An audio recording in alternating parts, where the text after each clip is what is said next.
So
you just press long press.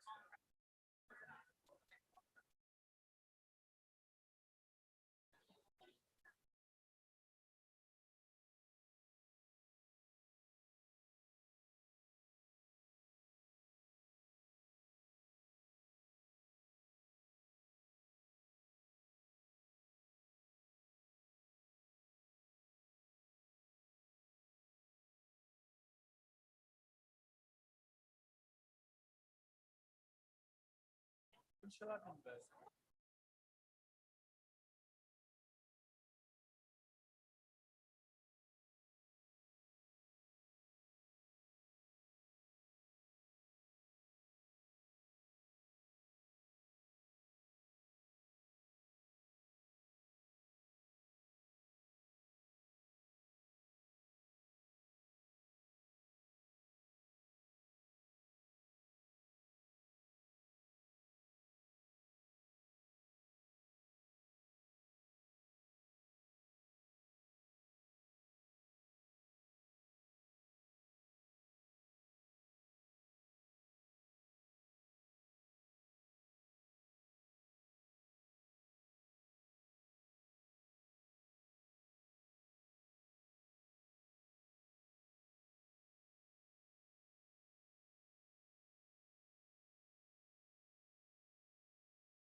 guess what?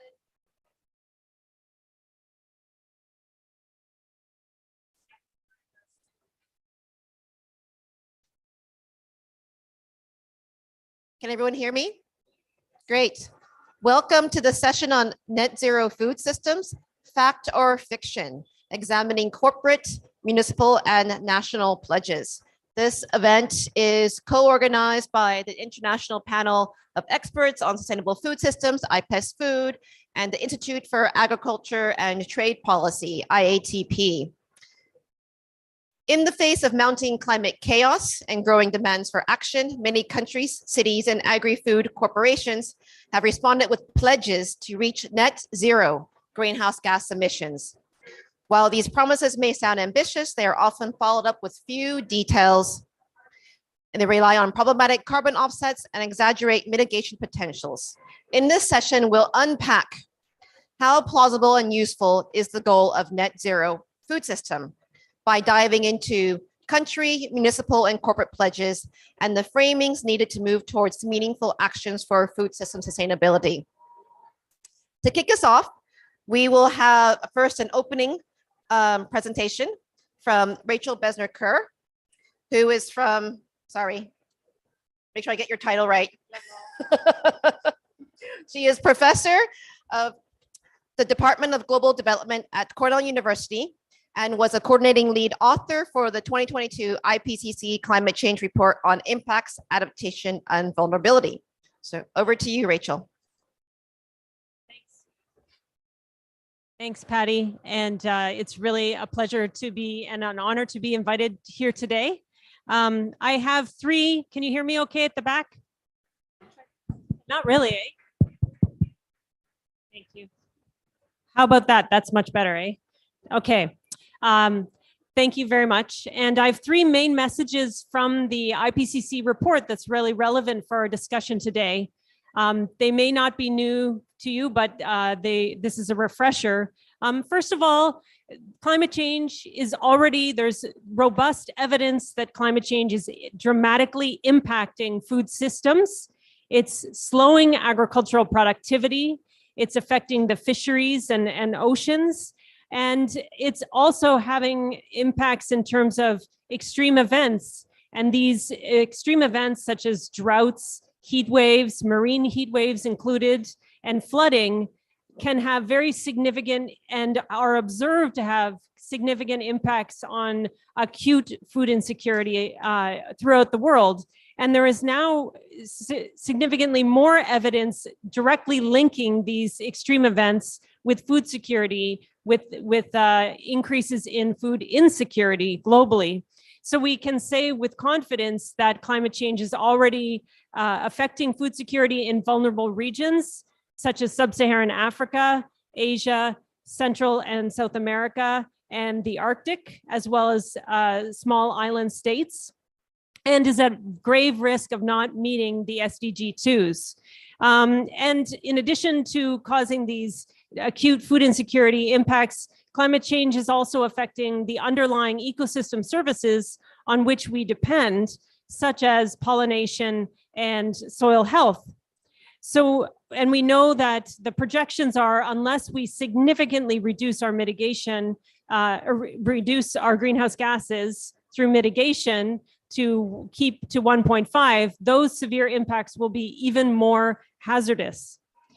So that's the first message. The second is, ironically and problematically, climate change is, the food system is a major contributor to climate change. And it is estimated, the land report of the IPCC estimates that it contributes about 1/3 of all greenhouse gas emissions. And these include all the major greenhouse gases, methane, nitrous oxide, and carbon dioxide. And sources of greenhouse gas emissions from the food system include industrial livestock production, particularly with methane. It also includes things like fertilizer use, and the industrial mode of agriculture, which is the dominant food system globally, is a major contributor to greenhouse gas emissions. the land report and the recent IPCC Working Group 3 report both emphasize that shifting away from a heavy reliance on meat and having more balanced diets would make a significant contribution to reductions in greenhouse gases.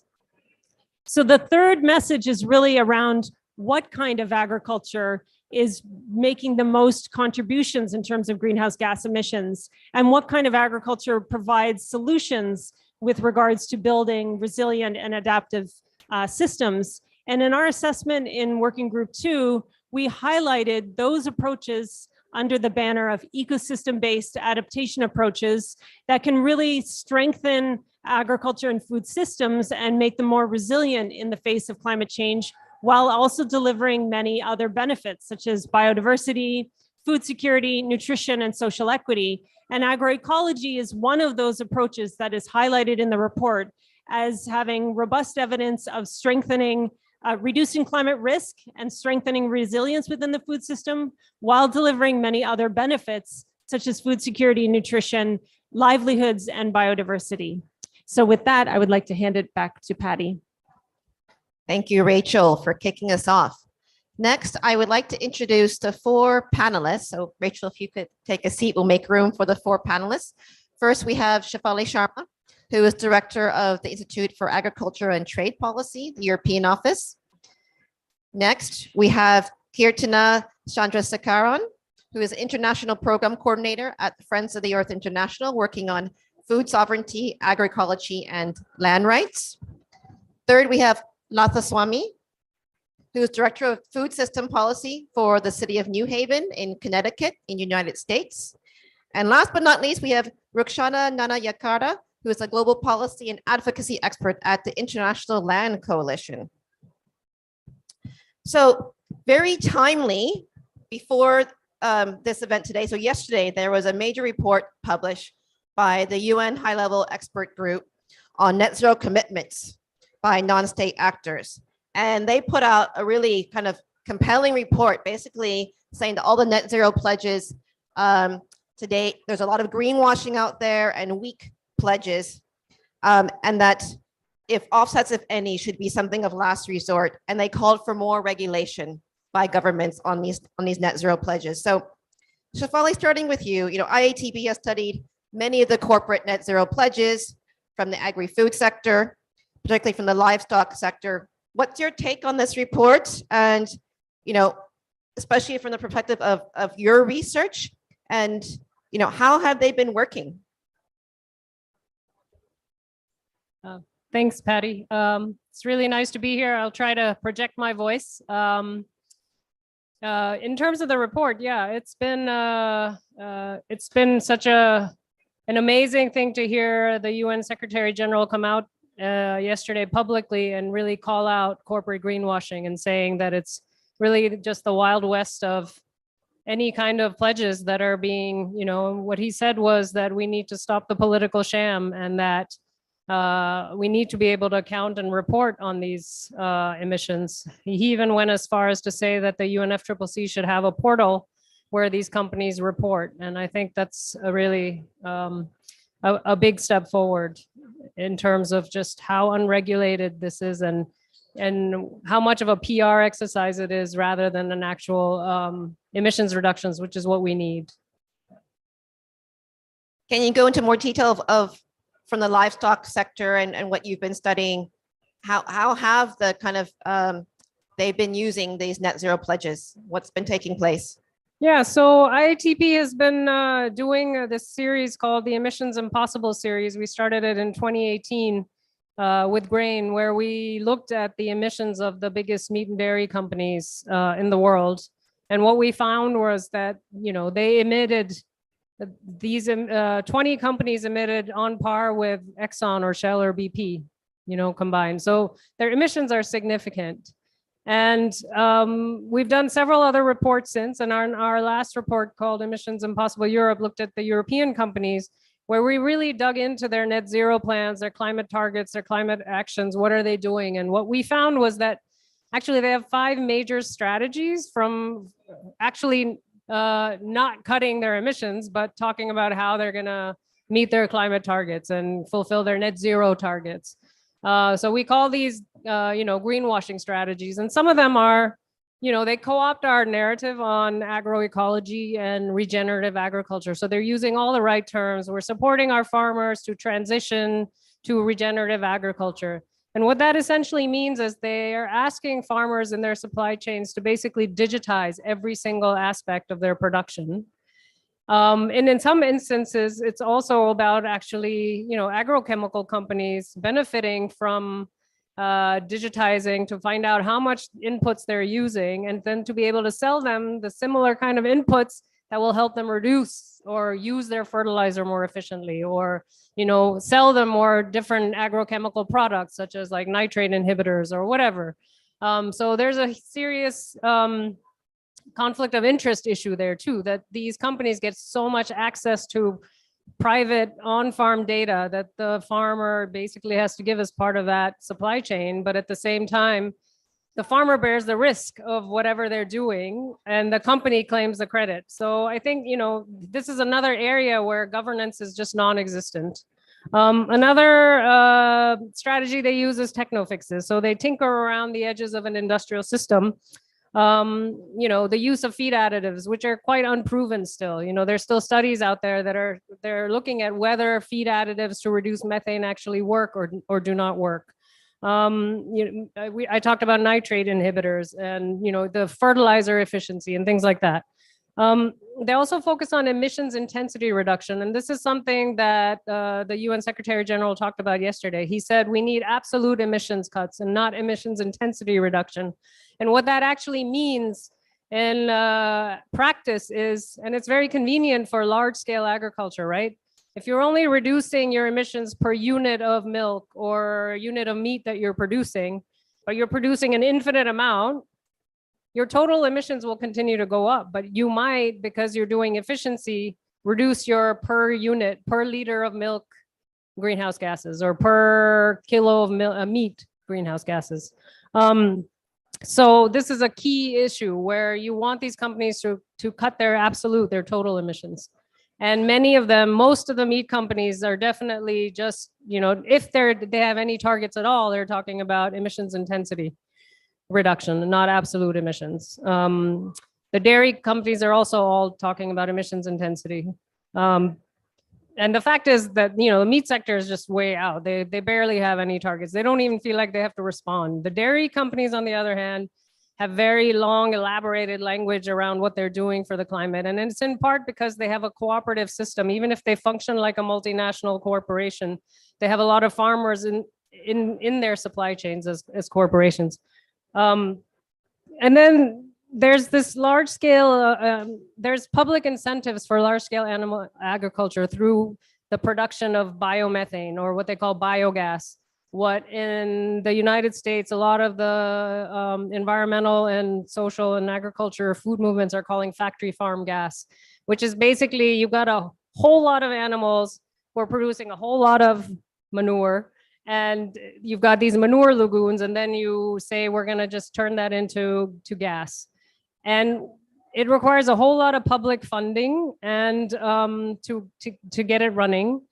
And what it does is it deals with one symptom of a much larger problem, which is, nitrates, nitrous oxide pollution, ammonia.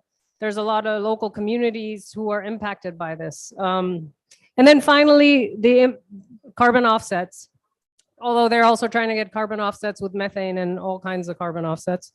But this whole idea of using impermanent soil and grassland sequestration, and then saying that we're sequestering this, so we should be able to, claim that as a credit against the emissions, either in their supply chain or, as Dannon does it, buying from some other country. So these are all the strategies and tactics they're using. And what we're calling for is actual emissions cuts and actually a systemic change away from this mass large-scale factory farm system towards agroecological approaches, so that you actually have much more integration with supporting farmers and food growers, the animals that are there, and the land in which these animals are being raised. Thanks. Thank you, Shefali. So just picking up on your last comment around the issue of carbon offsetting, which is basically a strategy for many non-state actors, countries to meet their net zero pledges. So Rakshana, your organization has been dealing a lot with the issue of carbon offsetting. So what are some of the problems that you've been seeing with corporate land-based carbon offsetting programs and their impacts on local communities? Yeah, thank you so much, Patty. I think, so there are two things that we need to consider here is one is carbon offsetting programs and the other one is net zero programs. So you can call it, you cannot call, we're working on this and not the other because they both are very land intensive. So the impact of those things are very land intensive. So we can just look at this in number of ways, but I'm just going to bring it in two dimensions. The first dimension is that these carbon offsetting programs, how do they actually impact on people's land in a context of not having security of land for women, men, particularly indigenous peoples, pastoralists, local communities at a larger scale. So as we all know, I assume that you all know, 50% of the world's earth is protected by local communities and indigenous people. And do you know that these communities have only 10% of that land as security? Only 10% of that land is secure for them. So they only have 10% over, percentage is 10% in terms of their security. So there's a huge gap between, how much they actually look after and to what extent they have security over the land that particularly they use. So these people have been using these lands, or they have been protecting rather for centuries, right? And there is evidence actually that land looked after by indigenous communities, pastoralists, local communities actually sequester more carbon than any other land which is not in the protection or under guardianship of these communities. So that is one aspect of that. The second aspect is that the hard fought win by indigenous communities, free, prior, and informed consent in terms of investing in these people's lands, right? In these communities' lands. So these are the two dynamics. So what happens if we don't have territorial rights or land security in the context of carbon offsetting programs? So we can see land grabbing in these contexts, or in certain contexts, some of the carbon offsetting programs or even the net zero programs have been implemented without any kind of consultations. I'm going to give you two examples here. The first example is actually was told to me by one of the indigenous young women from Orissa. And she said that because some of these programs come as reforestation or tree plantation programs, right? And she was telling that under one of these programs, new plant species were introduced to a indigenous land. And these were mango trees and jackfruit trees. As a result of that, these communities are now having conflict with wild animals because they were not indigenous to these lands. And in general, that there was no penetration of wild animals to their land, but by introduction of these new plant varieties to their land, actually there was infiltration of wild animals to their land. That's one example. Other one is actually, you're talking about green grabbing, right? So the prime examples come from Scotland. So we have seen that how Scottish government actually in the context of greening is handing over land to sometimes companies and also individual ownership. So acres and acres of land has been bought by individuals and companies. What has really that done to the communities in Scotland that have really spiked up the land prices? And it's not affordable for communities in Scotland anymore. And it's not only that, that has created inequality between rich and the poor, particularly in rural areas. There's a huge inequality gap in Scotland. And the final point is many of these land transactions has also been done with very little transparency.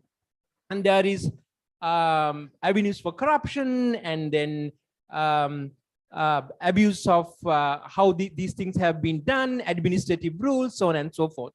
So also some of these individuals who have bought the land from the government actually transfer land to another owner without the knowledge of communities. So think about acres and acres of bog land which has been used by communities for grazing or for their recreational activities has been now given to individual ownership, and these people do not have access to this land, and that has dramatic impact on people's lifestyles, not only in economic wise, but also in terms of their culture, how they interact with the land. So there are a number of other impacts that you can really see. I'm going to stop at that point, and maybe I can respond more later on. Thank you.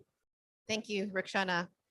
Kirtana, I'm going to turn to you next. So just building on that conversation about land-based carbon removal schemes, and also Shafali's point about how companies are using some of these to basically offset and continue growing their existing practices. They're not actually changing their existing practices, but using offsets to just buy their way out. So if we zoom out back to the national and global level, then what should we be looking out for here at COP when we hear about these net zero pledges? Can you share with us? I know you've done some recent research on these net zero pledges. So what have you found? Yeah, I think I want to, I'll say a little bit about what's happening here and the drive that's coming from many places for these kind of false solutions. So maybe just to say a bit about the net zero, because if people don't really understand what it means, it's obviously that there is an existing sentence in the Paris Agreement, which means that countries have to achieve net zero. And that's being used now for countries to basically not have mitigation targets, but assume that they can overshoot their targets, go past 1.5 degrees, and somehow miraculously either draw back down carbon from the atmosphere post 2030 to 2050, or actually instead of emissions reductions, they can pay somebody else to do something nice, plant a tree, or maybe reduce emissions a bit, keep a tree standing for 1 year. There are actually examples of this before they cut it down, and then calculate that as a carbon credit to then offset their emissions through the offsets. So the net zero is fueling a massive expansion of carbon credit schemes. It's a bit of a Wild West type of situation. So we can see that there are over 1,500 corporations across every kind of technology companies, agribusinesses, fossil fuel companies. They all have set these net zero targets.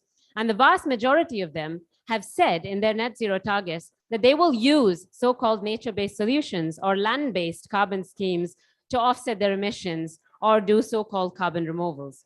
So far in the UNFCCC, but also outside, it was mainly REDD+ programs or stopping deforestation. So removals are the new game in town, where you do tree planting or soil carbon sequestration, and you assume that you're actually drawing carbon back down into the atmosphere, which is completely ridiculous for several reasons. One is that the IPCC itself has said that there is nothing that will stop us going past 1.5 degrees without drastic and steep emission reductions. That is the only thing we can do. So whatever else you do, so ecosystem restoration is great, stopping deforestation is super important. That's an important part. But in terms of the other side, ecosystem restoration, soil carbon, all that is fine. It can help us build resilience. It can help us do adaptation. It can help biodiversity, but it is not going to help us achieve the 1.5 degree goal. So we have to be absolutely clear about that. The first thing to do is fossil fuel reductions and reductions in emissions of industrial agriculture. We're not going to achieve the goal with anything else. The other issue with the reductions, so-called land-based reductions, is that there's been an analysis just before the COP of countries ones. So I talked about corporate ones. There's also countries, so-called net zero targets. And they have also used the same ploy of basically reducing their mitigation targets and increasing their targets for carbon sequestration. So the UK, where I come from, in 2019, I looked at them. They've also done it since then. We saw that they had basically turned up their, what we call the net zero dial by 40% in their climate change plan. So they're assuming that they can overshoot by 40% and somehow draw back down carbon into the ground through either geoengineering, which also have huge impacts on land, planetary-based systems, or land-based removals. And the assessment, the land gap report, which is very well worth a read, shows that all the countries' pledges so far would need over 3 billion hectares of land. That's what they are assuming is available for them to achieve their mitigation targets. This is just their mitigation targets. So that is the level of the type of land grab that we're describing here. You know what Rukhsana was saying, it's not a small matter. It's probably what we're going to see is probably the largest scale of land grabbing that we've seen. I mean, the other issue is, of course, that it doesn't necessarily work because as a lot of climate scientists say, you can't stuff the geosphere into the biosphere. Biological carbon cycles are very different from fossil carbon cycles. One is a 10 to 20 year carbon cycle. If you don't cut it down, maybe 100 years. We don't have 100 years, by the way, for the tree to grow, to absorb the carbon. So 20 years. And one is a millennial carbon cycle. So it's impossible for us to assume, but this is the assumption that's being made here by all the people you see, all the people outside who are talking about nature-based solutions, net zero. This is what they are saying. You have a lovely, you have a lovely small-scale farmer on the photograph, but that is not what they're talking about. They're talking about this. Of course, there's huge issues with land grabbing and dispossession that we've already seen with previous carbon offset projects, RED projects, violence in indigenous communities. We have a long history of that. Soil carbon sequestration is the new game in town. But soil carbon is notoriously difficult to measure. It fluctuates. It is not a permanent carbon store. And it is also a massive, not just a land grab, but a data grab. So there are many bilateral business soil carbon, business to business soil carbon sequestration projects. One is the Bayer. There's a lot in the US now. People here, anybody here from the US will know the Bayer Climate View platform, which essentially gives farmers an application on their phone. And if they use Bayer's seeds and the pesticides that go along with them, then they are assumed to have been able to doing no-till and sequestering carbon and are generating carbon credits for then Bayer to use and sell on the carbon credit market. But what Bayer is really doing, at the end of the day, I'm not even sure if many soil carbon credits will be generated. It's extremely difficult to do that. Previous attempts have failed, but what they will do is collect a huge amounts of data on field level data from farmers, what we call data grabbing. And so that's why you'll see, if you look into any soil carbon projects, most of them have tech companies attached to them, Microsoft, Amazon, they're all in there in the soil carbon sequestration projects. So that's what it's all about. The last thing I will say, and then I'll finish for the next, is it brings me to the so-called nature-based solutions, which is another code word basically for land-based carbon offsetting, either through trees or removals.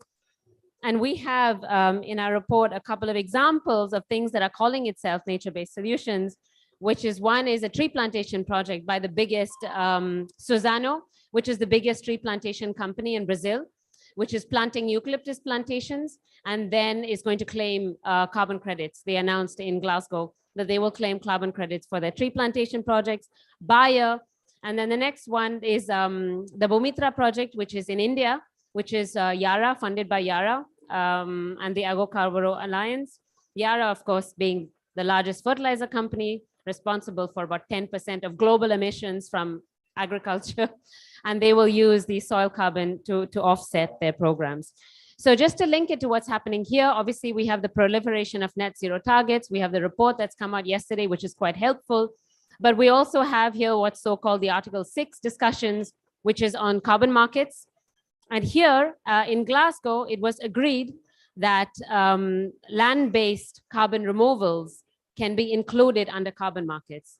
So this is basically legitimizing everything that I've been talking about to set up these schemes. In this COP, they basically suggested as of a day before the COP, which is going to go into discussions next week, to open the door for any kind of land-based, ocean-based, or geoengineering-based carbon removal and offset to be considered under Article 6. This is a huge, huge problem. So this is the level at which we're fighting. It means absolutely anything. It means plantations, ocean fertilization, ocean acidification, anything that might happen. And the last thing is on climate finance, but maybe I'll say something about that later because it's a lot. Thank you. I just want to respond to that in a very briefly. Just want to say we're talking about land-based investments and so on, and the definition of land, particularly in the context of forest, degraded or abandoned land, actually have defined in many of these schemes to exclude local communities in any kind of land-based management systems. And that actually what we have seen and what we have heard from our members was that ripple effect in their lifestyles and particularly on their food systems. So how do you define that? And when you define that land, you exclude people who have been living or using that land for centuries. So we've heard a lot of depressing things, a lot of challenges, a lot of problems, but I know there's hope. We can get to a zero greenhouse gas strategy for food systems. So let's hear some examples of like what is possible. So Lata, I'm going to turn to you. We heard from Rukshana that, you know, equitable and participatory governance structures are missing in many land management deals, but you're paving the way for something different that's happening in your city of New Haven. You've adopted an equity framing to understand climate mitigation and adaptation in your work as food policy director. So tell us a bit more about what does that mean? How are you applying that in practice? Yes, thanks. So I'm going to zoom you all over to fly you over with carbon off. No, I'm just kidding. No carbon offsets. We're gonna go over to New Haven, to a city in the northeast of the United States, and it's a small, diverse coastal city. And you know, what does everything that everyone else has mentioned look like on a subnational or local level? And you know, what does like a solution look like? So we're talking about huge global matters, right? And I work for the local government. And one way that we frame our work in ensuring that this is based in equity and a just transition is to focus on not only outcomes, but also making sure that we focus on the processes that we're setting up to reach those outcomes. So in our division, we prioritize processes over outcomes. And then even before the processes, we have to remember that we're working with individual people. So also among processes, we're not working with homogenous groups. And so what does that actually mean? Well, when we're talking about these challenges on the local level, we have to ensure that people are defining not only the challenge and the barriers, but they're also defining the solutions. As we've already heard, you know, many people are always being excluded from these processes, especially around land and food systems. In the division, we focus on anti-racist food farming and land use policies and making sure that we support processes that lead to the development or strengthening of these types of policies. And that's because we want to ensure that we're amplifying the organizing power of residents. So it's not intended to be a top-down, you know, wonky, like this is the policy and now all of you follow this, but it's actually focusing on honoring the lived and learned experiences of residents in the city and making sure that, especially those from who are from disinvested communities in New Haven, are again defining the solutions to the problems and barriers that they've defined. So an example from New Haven, we, and this is probably very important to note, that since the inception of this food system policy division in local government in 2016, we had never been allocated a budget from the city. So a lot of our work relied on this relational aspect. You know, we're building these networks and these authentic connections with people to ensure that we're reflecting what residents actually want. And as we all know, city government is not always known for doing this, even though this is our role. So we were lucky to receive federal funding from the US Department of Agriculture. And we are using this funding to create the first ever urban agricultural master plan. And you'll hear from the rest of the team. There's just two of us, Kimberly Acosta, who's sitting over there. And she is managing that entire process. And we are creating this master plan we're co-leading it with a group of 60 residents. And we are, and they're paid for their time. And this is a 3-year process. And we're seeking to create an enabling and equitable policy environment. So what we're doing is going through a 3-year process of defining the issues around food systems, defining barriers to access to land and secure tenure, all the way to, you know, healthy soils, ability to sell what they're growing, everything within the whole food systems concept. And one specific example in this process, we're using an inside-outside strategy right now to actually improve or basically create the process of how to acquire land in New Haven. So this is an urban municipality. We have about 130,000 residents, so a small city, but it is quite dense, and land is not easy to find.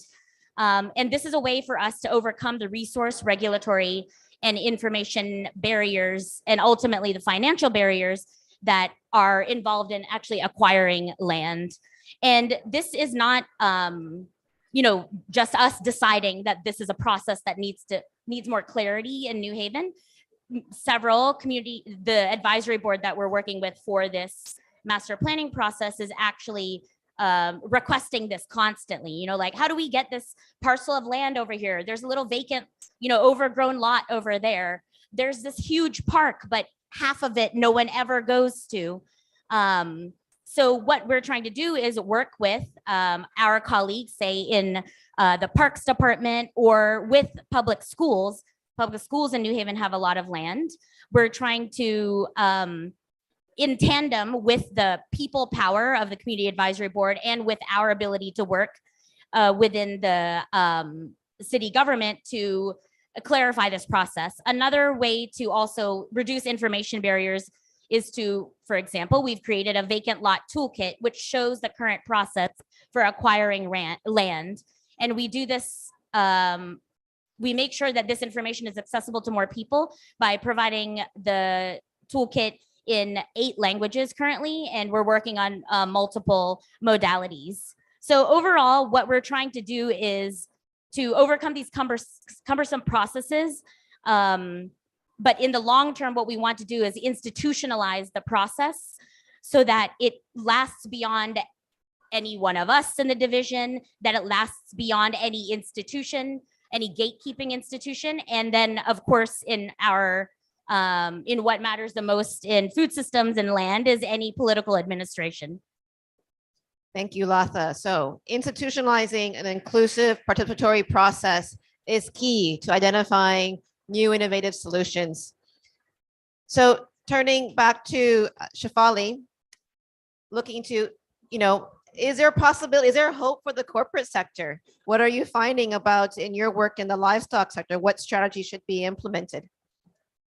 Of course, there's hope. Otherwise, we wouldn't be doing this work. And I think that there are 3 things that need to happen to address all the issues that we've raised. The first and foremost is we need to regulate the cost of doing agriculture or livestock agriculture or agriculture in general in a way that is extractive, that's destroying our land and disempowering food growers and the people who eat, is to regulate the way that this agriculture is done. So we need to regulate the nitrous oxide and the methane that is coming from this form of production. Governments are hesitant to do that. These companies are powerful, but that does not mean that it has to stay that way. I think we as citizens have to demand that they be regulated. This needs to become a political issue. In the EU, there's a methane strategy and there's discussions, you know, there was a global methane pledge last year. IATP, along with Changing Markets Foundation, they're here. We're launching a report next week about the methane footprint of these companies. But most of the pledges, they are actually all about energy. They talk about agriculture, but they talk about it in, you know, innovation, in techno-fixed terms. So there's no serious, you know, we don't want to go there. And I think we have to go there. We need to call for regulating this. And so making this system costly and being able to then say agroecological farming, farming that, you know, generates biodiversity and climate is actually rewarding. So how do we do that? So we need to divert We need to create ag policy and public finance that facilitates a just transition. Now, Lata's gone into what that just transition process looks like in Connecticut, but we need to start having that conversation in every region around the world, right? In agrarian populations in different localities around the world. What is a just transition for farmers that are caught in the supply chain of the world's biggest meat company, JBS, or the world's biggest dairy company, Nestle or Danone or any of these, right? Most of them, they don't have a choice but to sell to just one or two of these big corporations. So how do we create ag policy and divert public finance to facilitate that just transition? We've been talking about just transition for coal for a long time. How do we do this with them? But that just transition also has to support smallholder farmers and small producers, because there are so many of them. You know, Rukshana's talked about 50% of the land being protected by these small landholders, right? Huh? Indigenous people, local communities. There's also, you know, a statistic that says 50 to 70% of the food that's grown in the planet is produced by smallholders. So we really need to think about how do we move that money.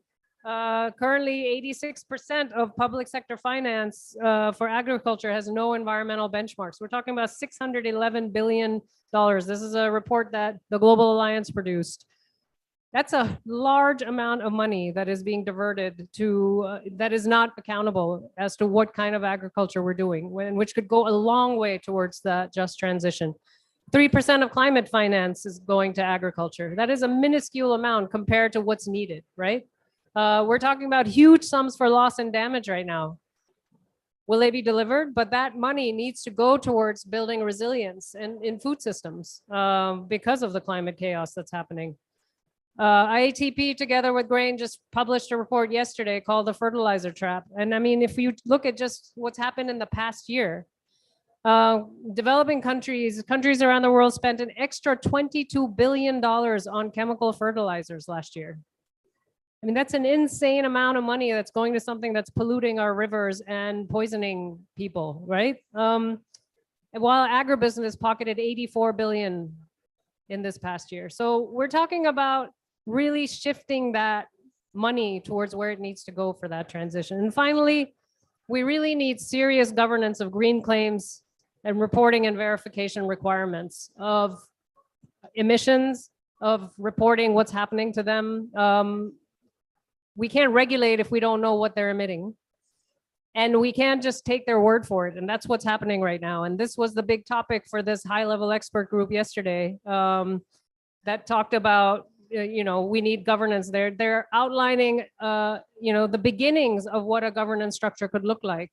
But we need to take it much further. And there are movements. In the European Union, there's going to be a proposed legislation on green claims, where we address some of these issues. There's in the US, there's the Security and Exchange Commission's rule that's going to come out on corporate reporting of emissions.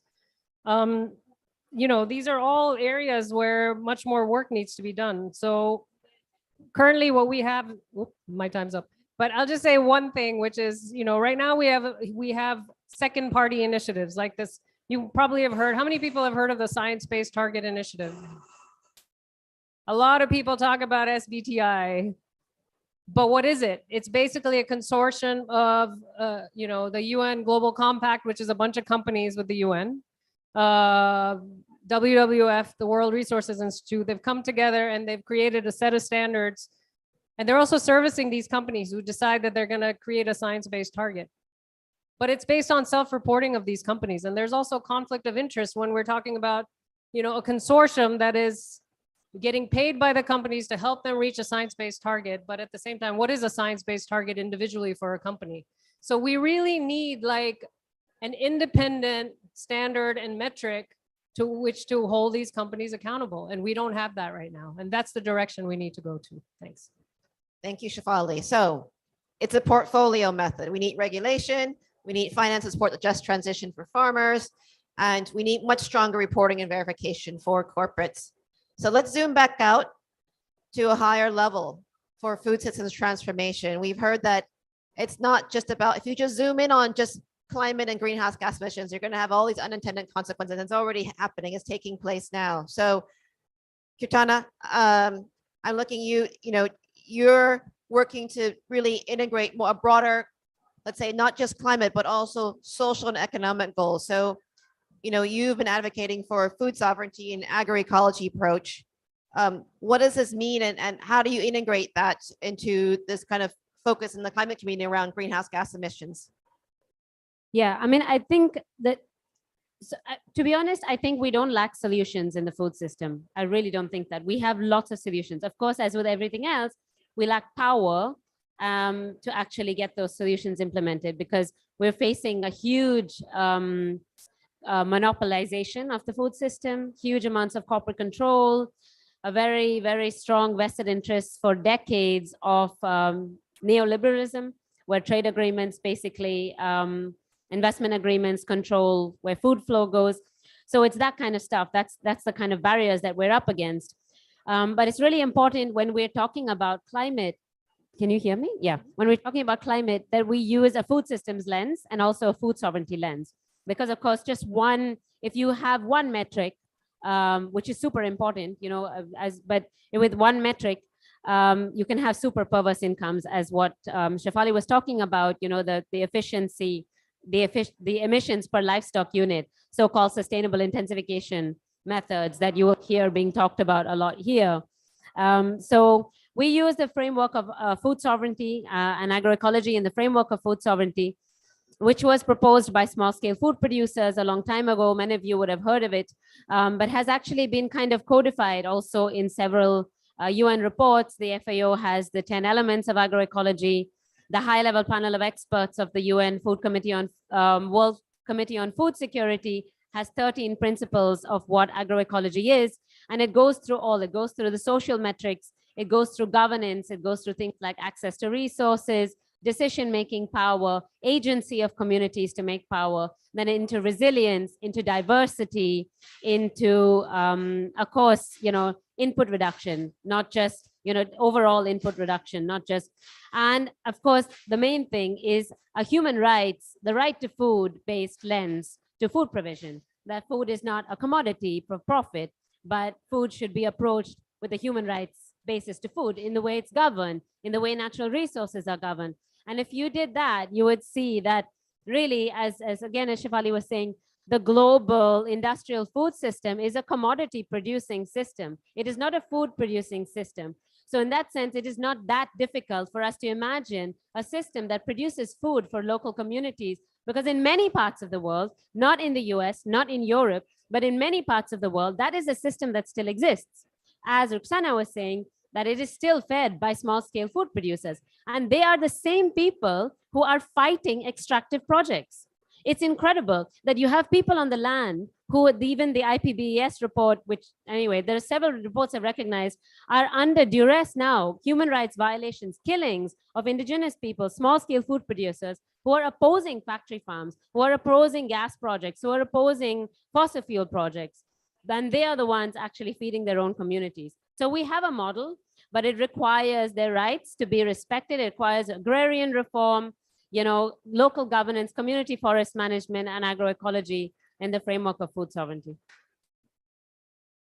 So, Ruxana, you're nodding vigorously. So I want to turn to you. I mean, can you comment on that as well? You've been using frameworks that really promote more equitable and sustainable land and natural resource management. So how have you seen this type of framework being used? So exactly, I think we need to first identify the problem to be hopeful about it. And we need to acknowledge that land is extremely political. And some of these net zero programs, carbon offsetting programs, you can name it like solar panels, wind projects, they're extremely land centric, land intensive. So our mantra is that tenure rights and territorial rights of communities and individuals. I'm going to repeat that. Tenure rights and territorial rights. Tenure rights and territorial rights of these communities. We need to secure them. We need to bring them. You were talking about, yes, it's a long process, but for us, that process begins from the fact that having secure land rights for these communities, that's where it stands from, for their food security and their resilience and building livelihoods. I just want to say that what Shefali has said about, these are very complex processes, because sometimes these things attach to political corruption, because political party financing has, in my opinion, and some of the research have shown that a lot to do with land grabbing as well. When these parties come into power, how they like extend favors to some of these companies in the context of political party financing and extending favors. So it's a very complex, huge network.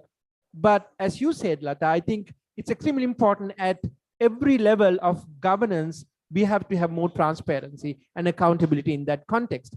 I just want to give one example here, which again comes from Scotland. Very briefly, before 2018 in Scotland, in southern Scotland, they have actually seen depopulation and people are leaving and there's unemployment. And with community effort, and also we have to acknowledge the support of the Scottish government, they have managed to create a community ownership of land. And that investment partially came from the government as well. And that has tremendously improved life conditions of these people. We have seen that people have stopped leaving and youth have stopped leaving and employment generation. And that came from the fundamental fact of that people's ownership through cooperatives and taking care of land has increased security for their life and their lifestyles as well. So that one example I just want to say. I think finally, I also want to say, when we're talking about net zero commitments, basically they use land-based approaches, but when they use land-based approaches, particularly in the context of, let's say, ecosystem-based adaptation, what is the approach that they take? Do they really take like community-based approach, or they just come up with an approach and they implement that on top of the ecosystem that they are going to look after? I think this is highly problematic in general. So I want to finish what Kirtana has said. We really do not need new solutions. Solutions are there. These communities have been looking after this land for centuries. And then we have over the years created an economic model which has impacted on their lives and lifestyles of these people. And when they started fighting back, we started killing those land and environmental defenders. From Global Witness, our member, my last point, in 2021 itself, more than 200 land and environmental activists have been killed in the year. That means four land and environmental activists have been killed in each week, right? This is just because the economic model which was introduced upon them, they were fighting back, which is not actually working out, that we have seen that. So I think it creates a lot of years, but then we need to say, go basic, here to the fundamentals, right? And we need to go away a little bit away from this profit-making mechanism and more creating for companies which in perpetuate a system which is actually corrupt and only favoring a group of people. Thank you, Roshana. So Lata, let's go back to you. You're really focused on food justice. So what kinds of mechanisms are needed or that already exist? I mean, we've heard the solutions are there. So tell us a bit more about what is needed to ensure that what you're doing at the municipal level is aligned with what's happening at the national level. Yeah, thanks. One thing I just kind of want to connect with other speakers is that in New Haven, we're also exploring the concept as far as socializing the idea of food sovereignty, more in the language, in the way that community food system advocates speak about food justice in New Haven, because in the process that we're doing with collating with our residents, they're defining food sovereignty and describing the principles that are established in the food sovereignty movement as it occurs in other parts of the world. But for some reason in the US, it's not as common to describe it as food sovereignty. So this is one thing that we're actually, this is a semantics thing, but this also, it brings power to how people are communicating about what they want to see in the communities and about, not creating more solutions. I say this all the time. I hate this idea of like this performative process of like, let's ask communities what they want to do. And first they ask, they say the same thing they always say. Then they, whoever is government, institution, nonprofit, checks a box and says, we asked them and they said this, and we do something different. And so this performative community engagement, we're not like harvesting more solutions. Just do the thing that everyone already has been saying, which is stop defining the solution and controlling the process and let people define the process. So how do we connect this kind of thinking in the local level to the national level? This multi-level food systems governance does not exist in the US. There are only a few other counterparts or colleagues like me. There are about 20 food system policy divisions or food system focused departments in the US. And, uniquely, we focus on the food system in a more holistic manner. We think about all the aspects because we're working on the local level. We don't need to silo because we're seeing them all happen at the same time. We don't need to work on food safety or just on food production. So I think one thing that's often missing is thinking about, well, if we want to connect the local to the national, you also need to support initiatives.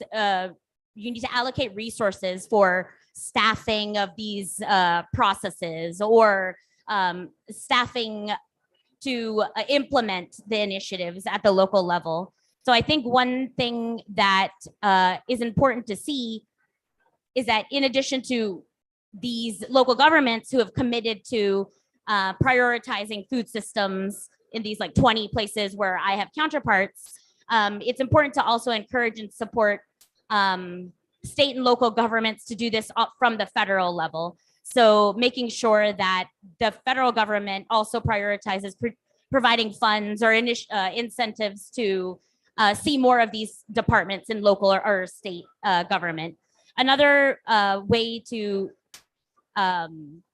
better align local to federal policies is to actually have a federal food policy director, someone who's thinking about the food system through a whole food systems approach rather than, okay, this is ag marketing, this is, just inputs. And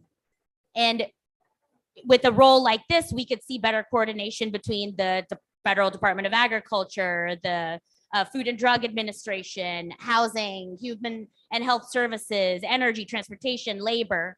And this is something that as food policy directors on the municipal level, we work together as a group. We actually meet every 2 weeks to commiserate and share best practices. And we meet with federal entities and ask for these things. And then I would say that it's also important thinking about the international scale, that committing to some of these international pledges and networks, joining these networks is also very important. I sit on the steering committee of the Milan Urban Food Policy Pact. We were also the first North American signatories to the Glasgow Food and Climate Declaration, the SDGs process, and then, other things like the declaration, the Right to Food Declaration. These showing connections from the local level, especially in North America, to these international processes and agendas is important because it further legitimizes the work that we're doing specifically around food systems in local government, to show the importance to the federal government that investing in these whole food system approaches are important on the local level as well, because it's happening elsewhere and that there are whole international networks for local food systems work. So I think I'll say that those are the top three. Great. Thank you, Lata. I think we have a few minutes for questions from the floor. So if anyone have any questions, please raise your hand. Hasib, I see you. Go ahead. Is there a roving mic?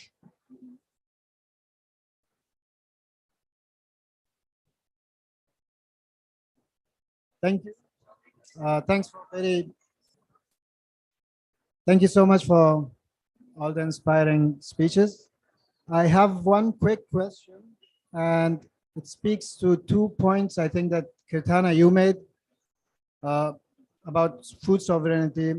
One was about food being a commodity, and the other was the power of corporations and their control. Maybe the third thing, the new liberal economic system that prevails. So my question is, what are you at Friends of the Earth International doing, or what initiatives you're already implementing that works towards decommodifying food in different countries or globally?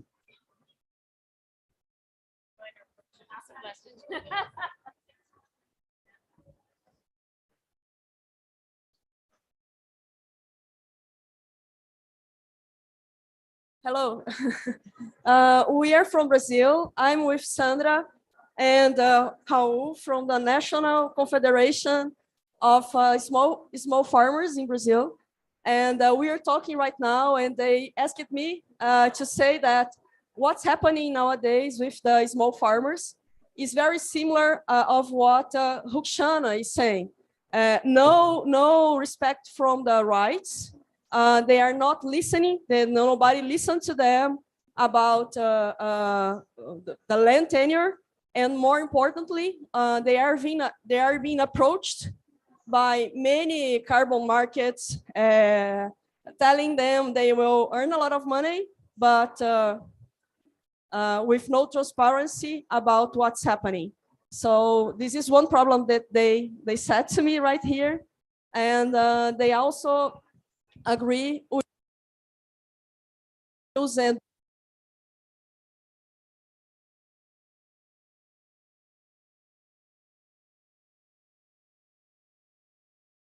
communities and all the barriers related to climate and farming for them. That's the final. I don't know. Você quer?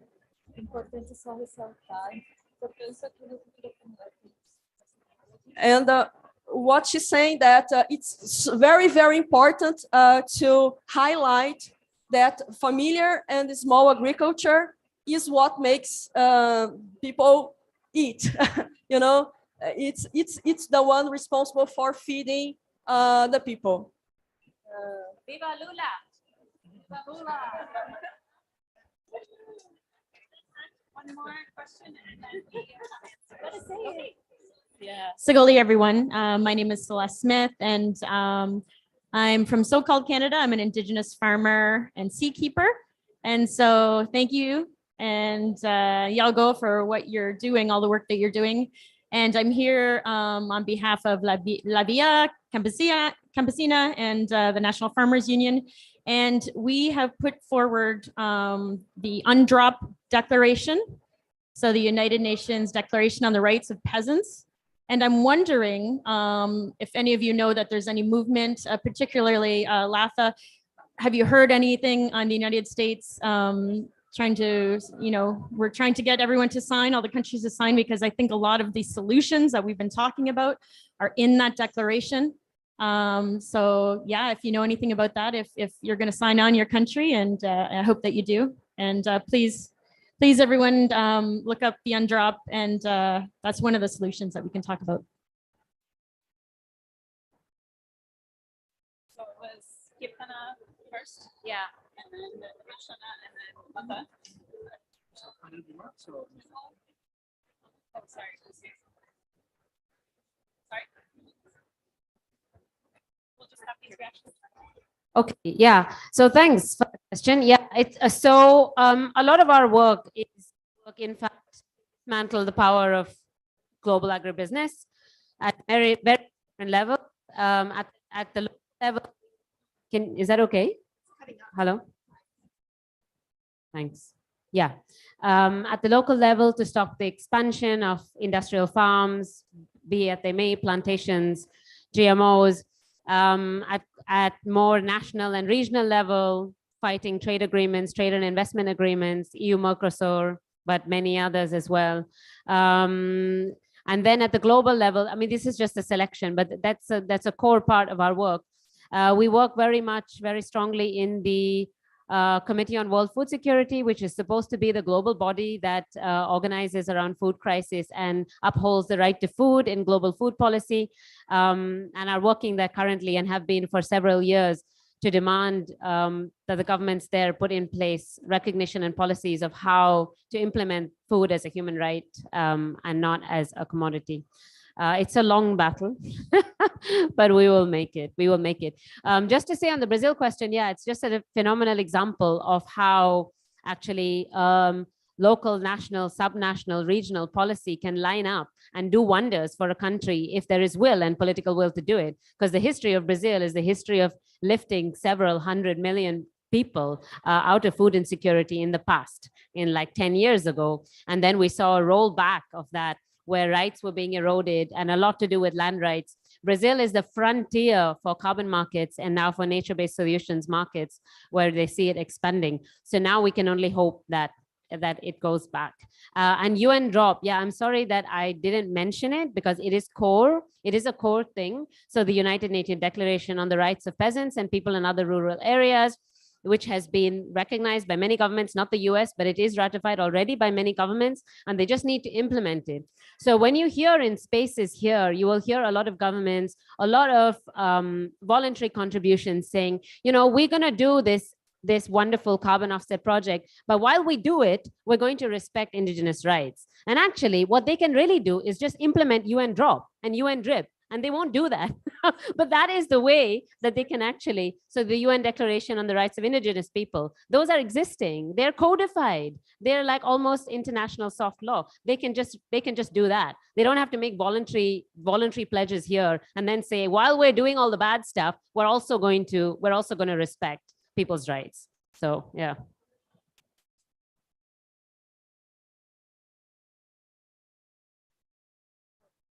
I would be brief.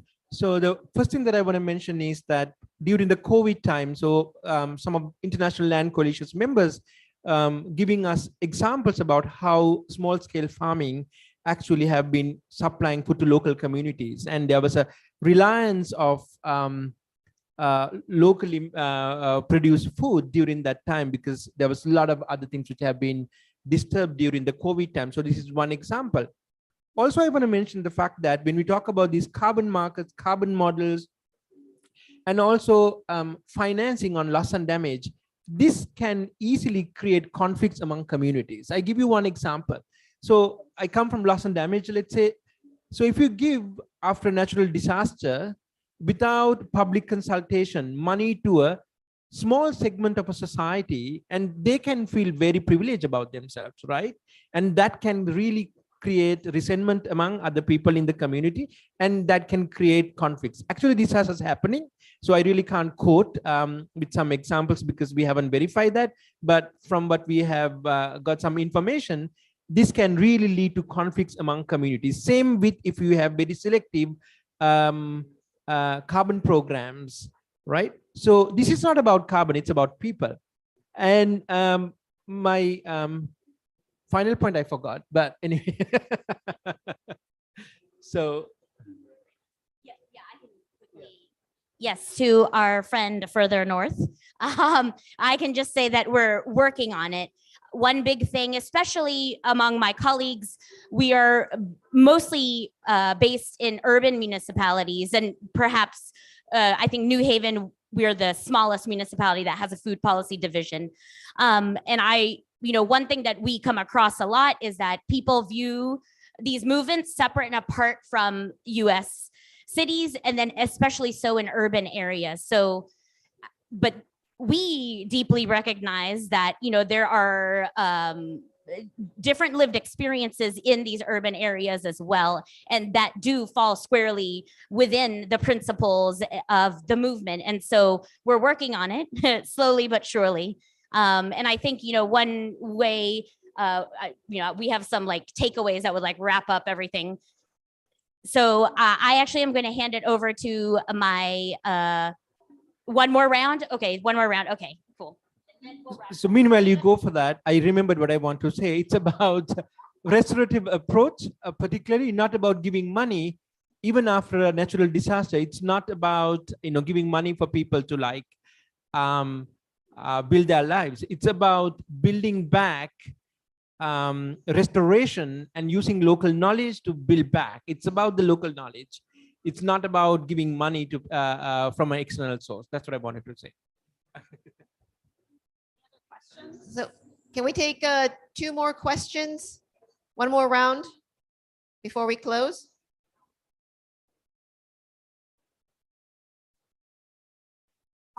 First of all, I just wanted to say thank you so much for this panel. It's so refreshing to hear like honest conversation around these pledges after being a COP and seeing so many events like totally greenwash these conversations.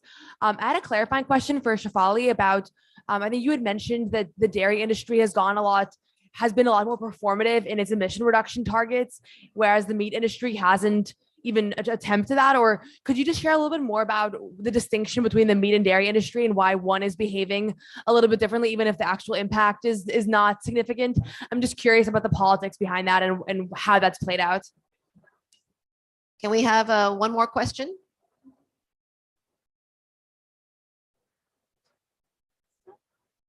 Okay, if not, okay. Any questions? We're also live streaming on Zoom, so I'm wondering if there's also any questions online. Okay, I'll try to be very quick, and we can talk after as well. I think the big difference is that, as I mentioned earlier, the meat industry, they hide behind brands, right?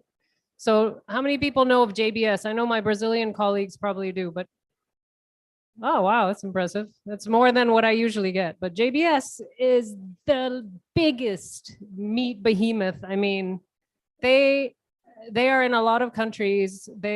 They're just very huge, but most people don't know JBS because you don't buy meat that says JBS. Whereas you will see Nestle all over here, right? We're drinking Nestle water. And Dannon and all. I think they have a bigger presence, but also because they're in a cooperative structure, they have a lot of farmers in communities that are part of that corporate cooperative structure. And so I think there's a lot of we need to respond to what's happening with all this climate challenge because they're much more visible, I think, in that respect. So I feel like that's very different from meat producers because the meat, a lot of people, certainly pork, chicken, they're basically managing their land. The company gives them all the inputs and tells them what to do. They're not even half behaving as farmers anymore. It's a little bit different with cattle, but it's a complicated structure. It's not the same as dairy, and they just don't have that kind of pushback. So that's the short answer. But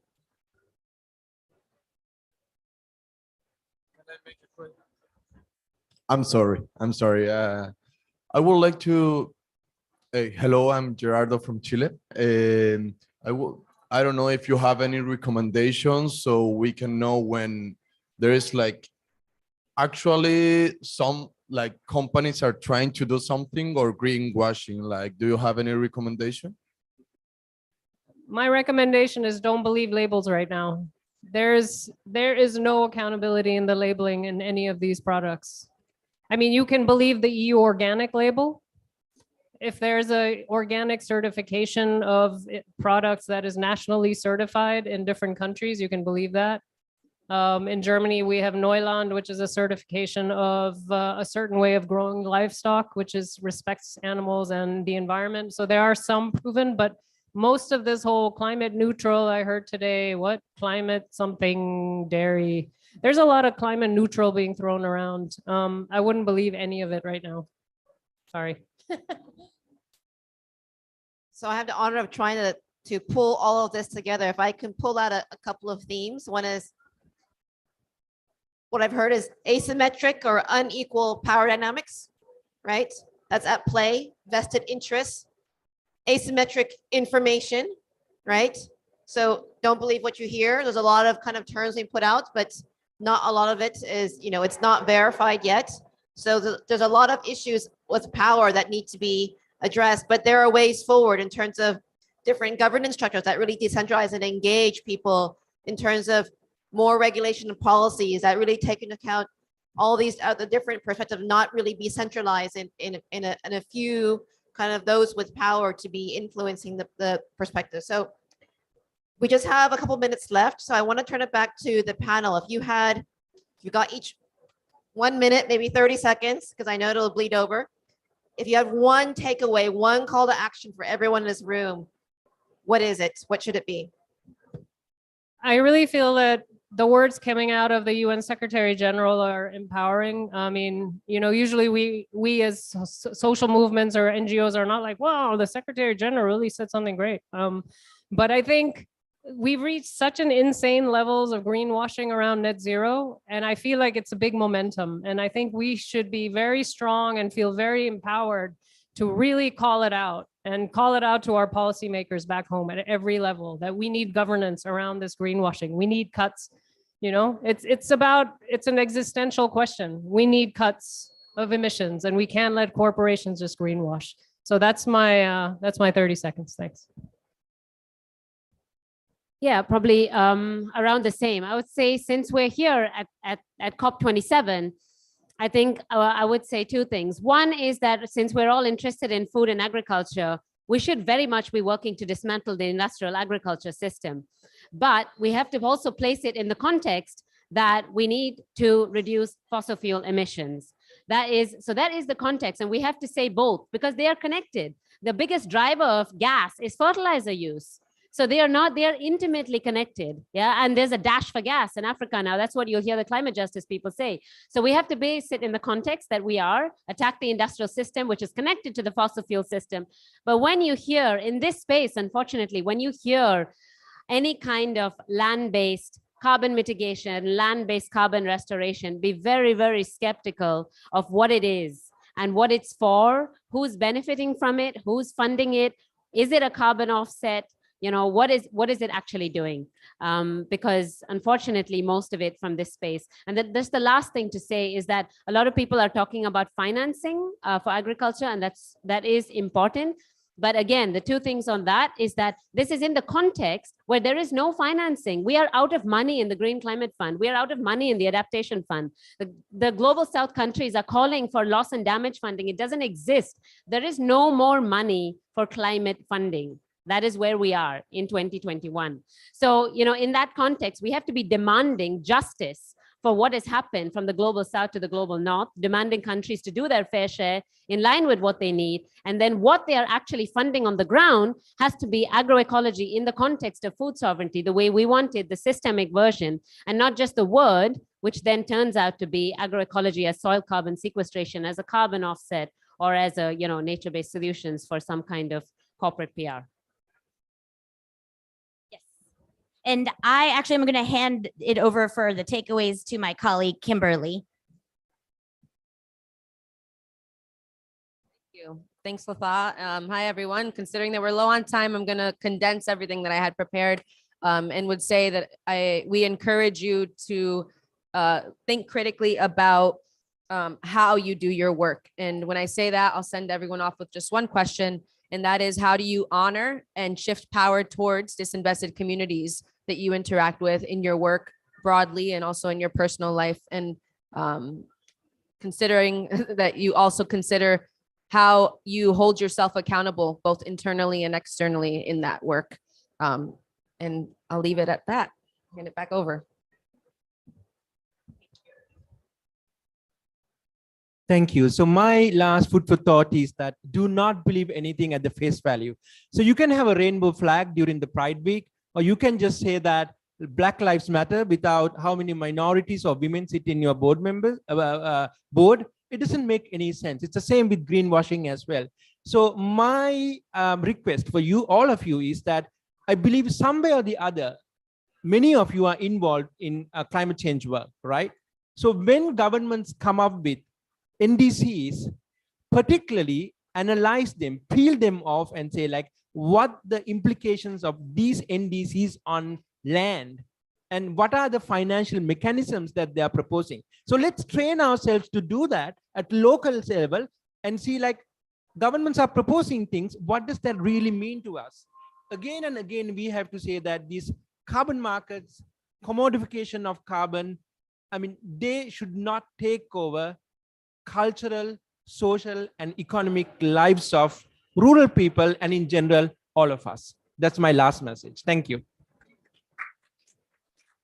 So if I can make one last remark as a kind of takeaway as my role in moderator, just because you've mentioned, Rukhsana, about NDC. So we are going to see, hopefully, that there's going to be more focus on food systems measures in the NDCs, but don't let them make it without you in the room, right? You need to engage in the process. The next round that's required is by 2025. The government's going to start consultation processes.